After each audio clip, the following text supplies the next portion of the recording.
I think the values that our mother primarily taught us stuck with us all our life.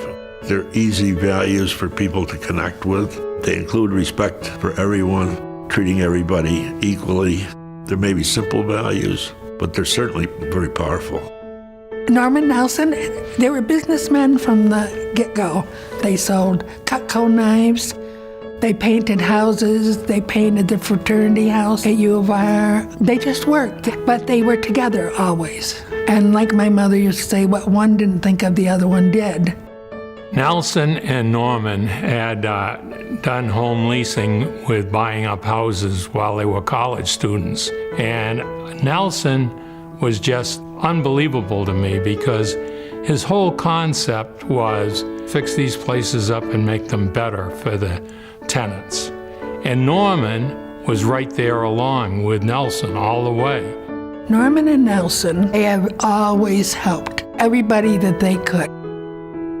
Norm is the most charitable guy I know. He thought very positively about helping people that have less opportunities than he and I have had, and providing housing for people that were not as fortunate as we have been. They were always concerned about how do we make things better for our clientele, whether it was people living in residence or whether it was commercial space. In my interview with Nelson, he was very quick to talk about purpose-built communities, and he was very quick to talk about the families and the residents that lived in the communities. He likes to develop where he sees that there is a need where somebody's life can be improved, and he wants to provide the opportunity to make that possible.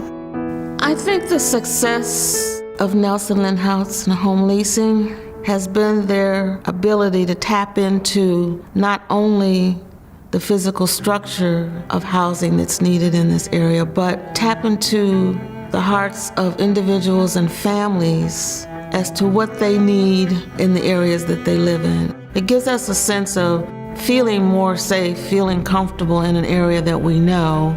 When you're a kid and you are on the playground, there's always a safe zone that you can get to. A home is anybody's safe zone. As it relates to stabilization and housing and just the social health of a community, I think it goes hand in glove. Housing stability leads to education stability. Education stability leads to job stability. Job stability allows for communities to be successful. Stable housing is sort of the foundation for a community. Having a safe and stable home for a family, for children, I think is just plain fundamental to have success in life. Certainly the Boys and Girls Club, whose mission is just to do that. They provide such a great opportunity for so many children, and to see what the Boys and Girls Club contributes to kids and helps them planning and preparing for the future is just wonderful. In fact, I'd like to see Boys and Girls Clubs, more of them in the world. His mother's legacy and the values that she instilled in him and his brother are the very things that he stands on to this day. He understands that doing well doesn't have to be done at the expense of others. The greatest reward is how you can help others be successful. And I think he's doing things from a selfless perspective, and he finds great reward in being able to be a servant leader, truly being a servant leader.